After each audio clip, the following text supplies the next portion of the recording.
دعاؤں میں تو اتنی طاقت ہوتی ہے کہ وہ لکھی ہوئی تقدیروں کو بدل بھی سکتی ہیں، اور جس رب نے اپنے بندے کی دعا مچھلی کے پیٹ سے سن لی، وہ کیسے تمہاری دعائیں نہیں سنے گا؟ اللہ تعالیٰ نے سورہ العمران میں خود فرمایا ہے کہ دعا پہاڑوں کو بھی ان کی جگہ سے سرکا سکتی ہے، تو قبولیت کا شک تو بنتا ہی نہیں ہے۔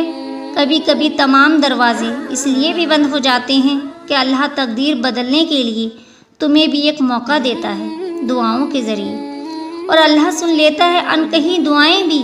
پھر کیسے نہ سنے گا وہ دعائیں جو تم نے رو رو کر مانگی ہیں؟ دعائیں مانگتے رہا کرو، کب کیسے تمہارا نصیب بدل جائے یہ تم نہیں جانتے، اور تم خالی ہاتھ نہیں لوٹائے جاؤ گے۔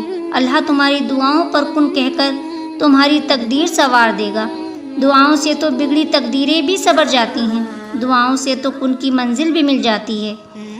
تو تم پریشان کیوں ہو؟ میرا رب کہتا ہے نا امید نہ ہونا، معجزے ہمیشہ مشکل میں ہی ہوتے ہیں۔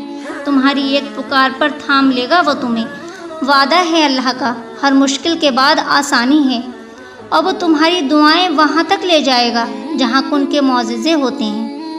نصیب کا پنہ ایک دعا سے مڑ بھی سکتا ہے، اس لیے یقین کے ساتھ مانگو۔ جن کا یقین پختہ ہوتا ہے ان کی منزل کن کی ہوتی ہے، وہ مایوس نہیں لوٹاتا ٹوٹے دلوں کو۔ جو تمہیں ناممکن لگتا ہے وہ دعاؤں سے ممکن بنا کر تم تک پہنچا دیا جاتا ہے۔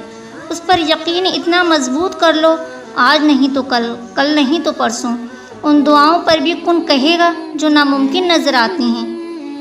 پھر ٹوٹے دل پھر سے جڑ جائیں گے، کھوئے ہوئے پھر سے مل جائیں گے۔ دعاؤں سے تو معجزے اتارے جائیں گے۔ دعائیں نظر نہیں آتی لیکن یہ ناممکن کو ممکن بنا دیتی ہیں۔